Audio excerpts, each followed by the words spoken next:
শবে মেরাজের মূল ঘটনা ও শিক্ষা নিয়ে আমাদের করণীয়গুলো সংক্ষেপে জানার অনুরোধ করছি। ভাই, নবী করিম সাল্লাল্লাহু আলাইহি সাল্লামের জীবনে একটা তাৎপর্যপূর্ণ ঘটনা হলো মেরাজ বা ইসরা। মেরাজ এবং ইসরা এটি নবী সাল্লাল্লাহু আলাইহি সাল্লামের জীবনের সবচেয়ে অলৌকিক ঘটনাবলীর শীর্ষে। কোরআনে কারিমে আল্লাহ রাব্বুল আলামিন সূরা ইসরাতে একেবারে শুরুতে আল্লাহ বলেছেন, সুবহানাল্লাযী আসরা বিআবদিহি লাইলাম মিনাল মাসজিদিল হারামি ইলাল মাসজিদিল আকসাল্লাযী বারাকনা হাওলা। নবীজিকে আল্লাহ তাআলা মক্কার মসজিদে হারাম থেকে এক রাতে মসজিদে আকসা বাইতুল মাকদিস সেখানে আল্লাহ তাআলা তুলে নিয়ে গেছেন অলৌকিকভাবে। কিভাবে নিয়েছেন? এই সৃষ্টি জগতের সবকিছু আল্লাহ তাআলা যেরকম চালান ওইরকম আল্লাহ তাআলা তার নবীকে ওখানে নিয়েছেন। সেখান থেকে ঊর্ধ্বাকাশে ঊর্ধ্ব জগতে নিয়ে গেছেন, সপ্তম আকাশ ভেদ করে আল্লাহর আরশ, আল্লাহর সাথে সাক্ষাৎ এবং বিভিন্ন নবী রাসূলদের সাথে সাক্ষাৎ করিয়ে জান্নাত জাহান্নামের বিভিন্ন দৃশ্য তাকে দেখিয়েছেন। কিভাবে? সেটা কি দামি কোনো দৃশ্য দেখিয়েছেন, সরাসরি নিয়েছেন, আল্লাহ ভালো জানেন। আল্লাহ তাআলা সে সমস্ত দৃশ্য দেখিয়ে তাকে আবার দুনিয়াতে পাঠিয়েছেন। তার এই ঊর্ধ্বে গমন এটাকে আর রাত্রিকালীন যে ভ্রমণ, এই উভয়টাকে আমাদেরকে অ্যাজ এ ইমানদার বিশ্বাস করতে হবে। আল্লাহর কাছে অসম্ভব বলতে কোনো কিছু নাই। মুহূর্তের মধ্যে আল্লাহ তাআলা অনেক কিছু করতে পারেন, যেটা আমরা হয়তো বছরকে বছর যুগ যুগ ধরেও করতে পারবো না। এটাই তো আল্লাহ এবং আমাদের মধ্যে পার্থক্য। আল্লাহ স্রষ্টা, আমরা সৃষ্টি।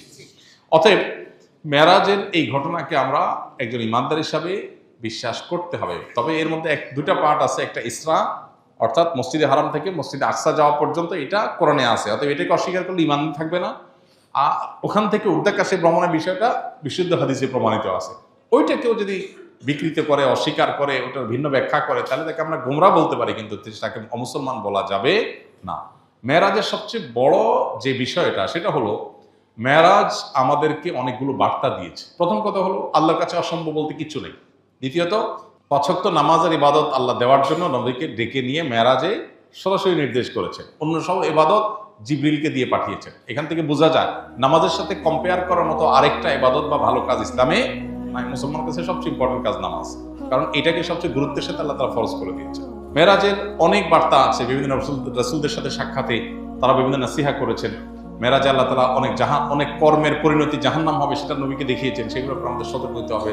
জেনা, সুদ, অন্যের হক নষ্ট করা, বিভিন্ন অপরাধের শাস্তি কি হবে সেটা আল্লাহ তাআলা তাকে দেখিয়েছেন। অতএব সেগুলোর ব্যাপারে আমাদের সতর্ক থাকে, এটা আমাদের কর্তব্য। এটা হলো মেরাজের শিক্ষা। আমরা হলাম মেরাজ দিবস পালন করার উস্তাদ। সবাই বলে, হুজুর সবে মেরাজ কবে? আর ভাই, সবে মেরাজ মানে কি? মেরাজের রাত। সবে মেরাজ মানে কি? মেরাজের রাত। বলে, হুজুর এবছর মেরাজের রাত কবে? এবছর কারো মেরাজ হবে না, মেরাজের রাত কোত্থেকে আসবে? এবছর যদি কারো মেরাজ হয় তাহলে না বলা যাবে এটা কি? মেরাজের রাত। মেরাজ তো নবীজির হয়েছে ১৫০০ বছর আগে, শেষ। আর তো কারো মেরাজ হবে না। এখন প্রতি বছর মেরাজ হয় কিভাবে? হ্যাঁ, আপনি মেরাজ দিবস বলতে পারেন। দিবস বললে আবার ওটা হয়েছে রাতে, আরেক মুশকিল। তাহলে মেরাজের রাত বলতে যদি বলেন যে মেরাজ দিবস টাইপ, তো সেইটার ব্যাপারে কথা হলো, পৃথিবীতে কোনো আলেম চূড়ান্তভাবে নিশ্চিতভাবে বলতে পারবেন না যে ঠিক অমুক মাসের অমুক বছরের অমুক রাতেই মেরাজ হয়েছে।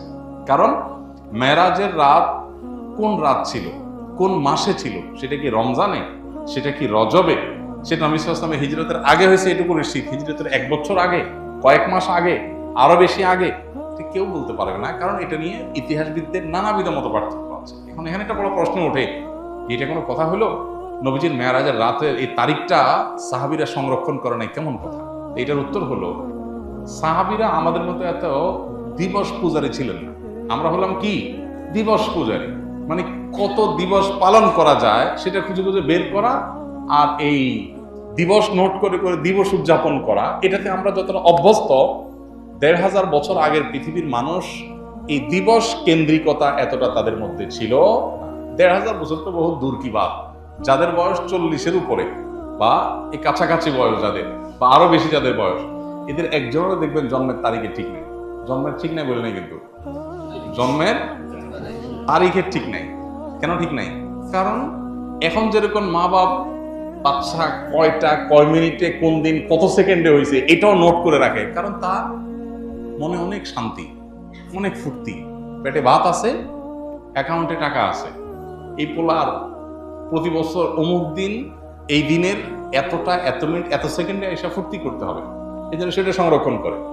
কিন্তু ৪০ বছর আগে বাপমার কাছে এগুলোর কোনো ভ্যালু ছিল না, এত দিবস কেন্দ্রিকতা ছিল না। তাদের কাছে বাচ্চা হয়েছে এটাই গুরুত্বপূর্ণ, নাম আছে এটাই গুরুত্বপূর্ণ, কোন মাসে কোন তারিখ হইতেছে জানে না। এখানে অনেক মনে আছেন যে তার জন্মের সঠিক তারিখ সে বলতে পারবে না। আমাদের দেশে পাসপোর্টগুলো নিয়ে যারা কাজ করে তারা বলতে পারবে, বিশেষ করে গ্রামাঞ্চলে। বেশিরভাগ পুরাতন পাসপোর্ট নিয়ে কাজ করলে দেখা যায় যে সবার জন্ম তারিখ 1 জানুয়ারি। ফেসবুকে দেখবেন যে ফ্রেন্ড লিস্টে যারা আছে উইশ করার জন্য আপনার কাছে নোটিফিকেশন আসে 1 জানুয়ারি, আপনার বন্ধুদের বেশিরভাগের জন্মদিন, কারণ তার জন্মের তারিখে ঠিক আসলে নাই, তার মা বাবাও জানে তার জন্ম তারিখ কবে। এটা যদি 30 বছর 40 বছর আগে বাংলাদেশ হয়, তাহলে 1500 বছর আগের পৃথিবী যদি চিন্তা করেন কোন দিনে মেরাজ হয়েছে, সাহাবীরা এটা নোট করার জন্য এতটা গুরুত্ব দেন নাই। তাদের বিষয় ছিল মেরাজ থেকে নবীজি কি আনছেন, কি নির্দেশ দিয়েছেন, কি বার্তা দিয়েছে সেটা, আর আমাদের সেটার খবর নাই। আমরা হলাম দিবস পালন করার ওস্তাদ। এ হলো আমাদের সাথে তাদের পার্থক্য। এই জন্য মেরাজকে ঘিরে কোনো দিবস কেন্দ্রিকতা নয়, বরং মেরাজের শিক্ষা আমরা ধারণ করব। চলমান মাসে মেরাজ হয়েছে, এটা অনেক ইতিহাসবিদদের মত, তবে অনেকের মতে অন্য মাসও মেরাজ হয়েছে সে মতটাও আছে। বিধান এখানে আমাদের মেরাজকে কেন্দ্র করে আনুষ্ঠানিকতা না করে বরং মেরাজের শিক্ষাগুলো আমরা ধারণ করতে হবে। নামাজকে গুরুত্বের সাথে জীবনে নিতে হবে, জীবনের ফার্স্ট প্রায়োরিটি দিতে হবে 5 ওয়াক্ত নামাজকে। এটাই হলো মেরাজের সবচেয়ে বড় শিক্ষা গ্রহণ করা। শীতের কারণে ওযু করাটা অনেক সমস্যা, বিশেষ করে মহিলাদের। যেমন আমার মা, বয়স 58, তিনি অসুস্থ, আমার স্ত্রীর ঠান্ডাজনিত সমস্যা। তারা প্রায় এশা বা মাগরিব ফজর নামাজ তায়াম্মুম করে নামাজ আদায় করেন। এ সম্পর্কে আমাদের শরীয়ত কি বলে? নামাজ কি কবুল হবে? আর তায়াম্মুম করে কোরআন তেলাওয়াত করা যাবে কিনা? দেখুন, যেখানে ওযুর প্রয়োজন সেখানে ওযু করতে হবে। নামাজের জন্য হোক, কোরআন স্পর্শ করার জন্য হোক, অথবা তওয়াফ করার জন্য হোক, এই কাজগুলোতে ওযু লাগে। ওযু ছাড়া নামাজ পড়া যায় না, ওযু ছাড়া কোরআন স্পর্শ করা যায় না, তেলাওয়াত মুখস্থ করা যায়, আর ওযু ছাড়া কি করা যায় না? তওয়াফ করা যায় না বাইতুল্লাহর। এই 3 জিনিস, এগুলোতে ওযু আবশ্যক। এখন এই জায়গাগুলোতে তায়াম্মুম তখনই করা যাবে যখন ওযুতে মানুষ অপারগ হবে, ওযুর কোনো অপশন থাকবে না, অনেক দূর পর্যন্ত কোনো পানি নেই, যেটুকু আছে কোনো রকম খেয়ে বাঁচার মতো, তাহলে সে তায়াম্মুম করতে পারে। এখন শীতের কারণে, আপনার এজমা রোগের কারণে, ঠান্ডাজনিত রোগের কারণে যারা ওযু করতে অসুবিধা হয় তারা তো গরম পানিতে ওযু করতে পারে না। আজকাল গরম পানি তো সব জায়গায় কম বেশি করার অবস্থা আছে। আর কিছু না হোক, একটা ফ্লাস্ক কিনে সে ফ্লাস্কে তো আপনি গরম পানি ভরে রাখতে পারেন, এটা মিশে ওযু করলেন। গিজার যদি নাও থাকে, আপনার যদি পানি গরম করার অপশন নাও থাকে, এটুকু অপশন তো একজন গরিব মানুষের ব্যবস্থা করতে পারে।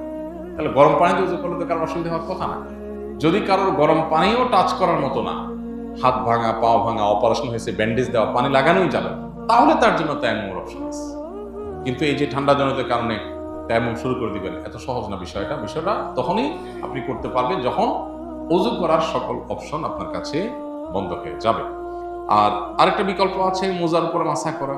একবার মোজার উপরে ওযু করে যদি মোজা পরিধান করেন, পূর্ণাঙ্গ ওযু করে, দুপুরে জোহর নামাজের সময় ওযু করে আপনি মোজার পরে মাসা করলেন, ওযু করে মোজা পরলেন, 24 ঘন্টা পর্যন্ত যত ওযু করবেন। আর মোজা যদি না খোলেন, মোজা যদি চামড়ার হয় আর কাপড়ের হলে চামড়ার মতোই হয়, ওই রকম কাপড় এখন পাওয়া যায় না। এখন যেগুলো সবগুলো অনেক পাতলা, এগুলো দিয়ে মোজার উপরে মাসা করা কঠিন। বিশেষ করে হানাফি মাযহাব যেটা জায়েজ নাই, আর উলামা কেরাম জায়েজ বলেন, কিন্তু বেশিরভাগ মোজাই দেখা যায় এত পাতলা যে এটাতে হালকা একটু মাসা করতে গেলে ভিতরে ভিজে যায়।